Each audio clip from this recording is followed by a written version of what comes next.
Welcome students in royal institute of competition online digital classes. आप सभी बच्चों का हार्दिक स्वागत है। अब बच्चों देखिए, हम लोग जो है डिस्कस करने जा रहे हैं फूड सेफ्टी ऑफिसर के जो अपने पास में सेक्शन आता है, उसके अंदर ऑर्गेनिक केमिस्ट्री के भी अपने पास में बहुत अच्छे क्वेश्चन आते हैं। और ये जो ऑर्गेनिक केमिस्ट्री के क्वेश्चन आते हैं, इनके वेटेज जनरली जो है 6-7 क्वेश्चन तक रहता है, यानी कि काफ़ी अच्छा सेक्शन अपने पास में ऐसा होता है जो ऑर्गेनिक केमिस्ट्री से आता है। और ऑर्गेनिक केमिस्ट्री के क्वेश्चन जो है एकदम ईजी नहीं आते हैं, उसके अंदर सिस्टमेटिक चीज़ आती है, जिसके अंदर जो बच्चा अच्छे से पढ़ता है रिएक्शंस वो ही कर पाता है। रॉयल इंस्टीट्यूट जैसा कि आप लोग जानते हैं, नाम ही काफ़ी है, इसकी पहचान जो है वो अपना नाम बता देता है। और वो पहचान इसकी किसी नाम के बड़े होने से नहीं हुई है, ढेर सारे सिलेक्शन डिफरेंट एक्सट्रीम में देने के कारण से हुई है। तो बच्चों, ना केवल राजस्थान में, ये पूरे ऑल ओवर द इंडिया जो है अपनी जो भूमिका है वो निभाता आया है और बहुत ही ज़बरदस्त जो है अपने सफलता के झंडे गाड़ते आए हैं। तो उसी क्रम में आइए बच्चों बताते हैं कि यहाँ का जो केमिस्ट्री स्टाफ है, जिसके अंदर मैं भी हूँ, हम लोग बहुत ही ज़बरदस्त जो है कोशिश करते हैं बच्चों को एक ग्राउंड लेवल से अपर लेवल तक केमिस्ट्री के अंदर कमांड करने की। और ये सभी बच्चों की और हमारी मिलकर एक परिवार के जैसी मेहनत होती है जो बच्चों को आगे लाती है। हम लोग ये नहीं कहते कि हम लोग जो है नंबर 1 है, या हम लोग ये नहीं कहते कि हम लोग जो है सर्वश्रेष्ठ है, क्योंकि हम लोग जो है नई चीज़ सीखते जाते हैं और एक नई ऊंचाइयों की ओर हम लोग बढ़ने की ओर है। और आप लोग जानते ही होंगे कि ऊंचाइयों को जो बढ़ने की ओर ध्यान रखता है वो अपने आप में धीरे धीरे अच्छा होता जाता है। तो बच्चों आइए ऑर्गेनिक केमिस्ट्री का जो है सेशन अपन लोग स्टार्ट करते हैं। वो अपन एक बहुत ही अच्छे क्वेश्चन से स्टार्ट करते हैं। उससे पहले हम लोग जो है थोड़ा सा डिस्कस करेंगे, जैसे कि एक फिनॉल चैप्टर होता है जो यहाँ से क्वेश्चन अपन को जनरली मिलता ही है हर एक तरह के कंपटीशन एग्जाम में। इसको बच्चों सबसे पहले बता देता हूँ, फिनॉल बोलते हैं। फिनॉल जो होता है उसमें जो अपनी बेंजीन रिंग होती है उसके ऊपर OH ग्रुप होता है। अब क्या होता है, जब कभी भी हम लोग फिनॉल की रिएक्शन करवाते हैं तो फिनॉल के अंदर हमारे पास में जो बेंजीन रिंग पर OH होता है, ये ऐसा ग्रुप होता है जो रिंग में इलेक्ट्रॉन देता है। और रिंग में जो इलेक्ट्रॉन देता है वो क्या होता है, ऑर्थो पैरा निर्देशी समूह कहलाता है। क्या कहलाता है बच्चों? ऑर्थो पैरा निर्देशी समूह कहलाता है। ठीक है, तो पहले ही आपके मन में ये चीज आ रही होगी कि ये सर ऑर्थो पैरा निर्देशी का मतलब क्या है। तो आइए बच्चों आपको बताते हैं कि ऑर्थो पैरा निर्देशी का क्या मतलब है। उसका मतलब ये है कि फिनॉल की क्रिया जैसे मैंने किसी इलेक्ट्रॉन स्नेही से कराई, CH3Cl से मैंने रिएक्शन कराई, और इसके अंदर हम लोगों ने यहाँ पे उत्प्रेरक कैटालिस्ट ले लिया, जैसे निर्जल AlCl3। तो बच्चों क्या होता है कि फिनॉल जो होता है उसकी रिएक्शन जब अपन लोग कराते हैं तो यहाँ से क्लोरीन जो है वो AlCl3 ले लेता है और पीछे छोड़ देता है CH3 पॉजिटिव। ये जो CH3 पॉजिटिव है, जिस पर पॉजिटिव आता है, हम उसको कहते हैं इलेक्ट्रॉन स्नेही। क्या कहते हैं बच्चों? इलेक्ट्रॉन स्नेही। इलेक्ट्रॉन स्नेही किसे कहेंगे सर? बेटा इलेक्ट्रॉन स्नेही उसको कहते हैं जिस पे इलेक्ट्रॉन की कमी होती है। तो यहाँ पर जैसे CH3 पे प्लस आ रहा है, प्लस इलेक्ट्रॉन की कमी को दर्शाता है। और ये इलेक्ट्रॉन स्नेही जो है वो OH ये निर्धारित करता है कि कहाँ पर जुड़ेगा, ऑर्थो और पैरा पे। तो अपन आपको ये बताना चाहते हैं कि जो हमारा मुख्य समूह है उसकी ये जो स्थिति है, जो मैं आप लोगों के लिए रेड मार्क कर रहा हूँ, ये स्थिति होती है ऑर्थो। ये भी ऑर्थो है, ये भी ऑर्थो है। इधर वाली स्थिति ये होती है मेटा, और जस्ट विपरीत दिशा वाली जो है वो होती है पैरा।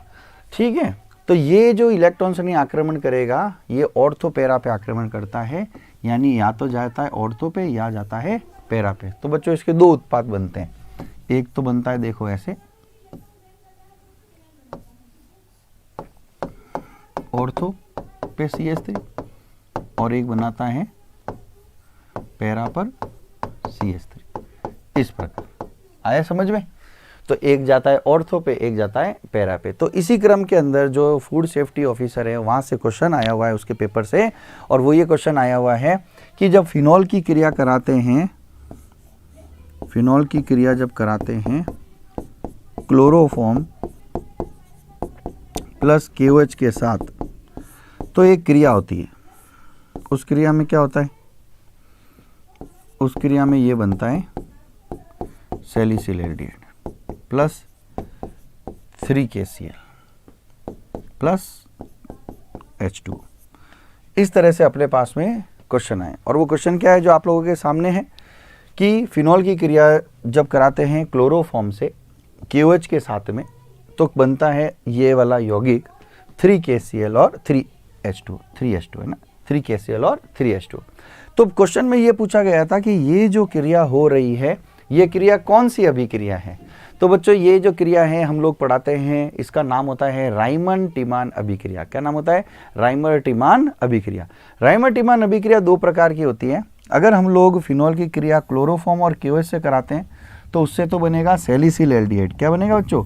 Salicyl aldehyde. ये जो आप लोगों को उत्पाद दिखाई दे रहा है, इस उत्पाद को बोलते हैं सैलिसिल एल्डिहाइड।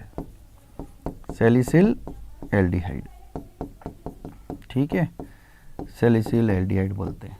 अब बच्चों देखिए, राइमर टीमान अभिक्रिया दो प्रकार की। अगर आप क्लोरोफॉर्म KOH लोगे तो उसके लिए बनेगा सैलिसिल एल्डिहाइड KCl और H2O बनेगा, है ना। ये 3 ले लेते हैं, 3 KCl तो बनता है तो 3 KOH ले लेते हैं और क्लोरोफॉर्म ले लेते हैं। अब देखिए, अगर आप लोग इसी फिनॉल की जो क्रिया है वो क्लोरोफॉर्म से ना कराकर, इसको क्लोरोफॉर्म कहते हैं, क्लोरोफॉर्म से ना कराकर अगर हम इसकी जगह CCl4 लेते हैं और KOH ले लेते हैं बेटा, तो फिर अब मैं अपने पास में जो रिएक्शन होती है, क्लोरोफॉर्म की जगह CCl4 ले लिया और KOH ले लिया, तो उससे है ना ये उत्पाद बनता है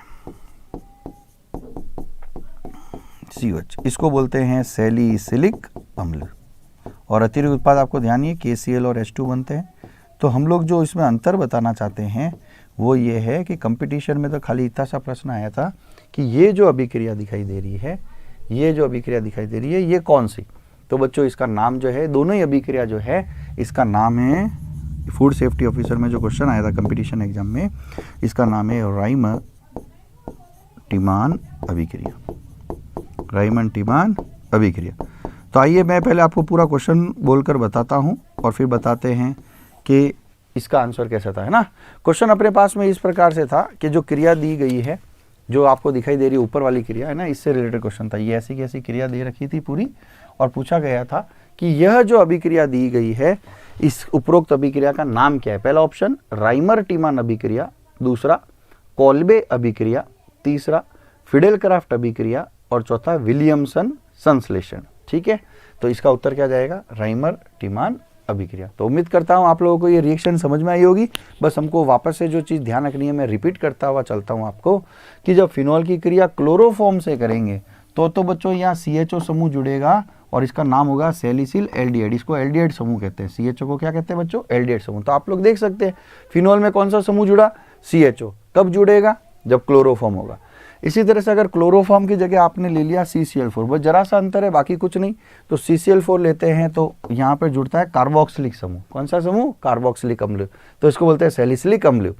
तो फिनॉल की क्रिया क्लोरोफॉर्म के साथ होगी तो सैलिसिल एल्डिहाइड बनेगा, और फिनॉल की क्रिया CCl4 से होगी तो सैलिसिलिक अम्ल बनेगा। दोनों ही क्रियाओं का नाम क्या होगा?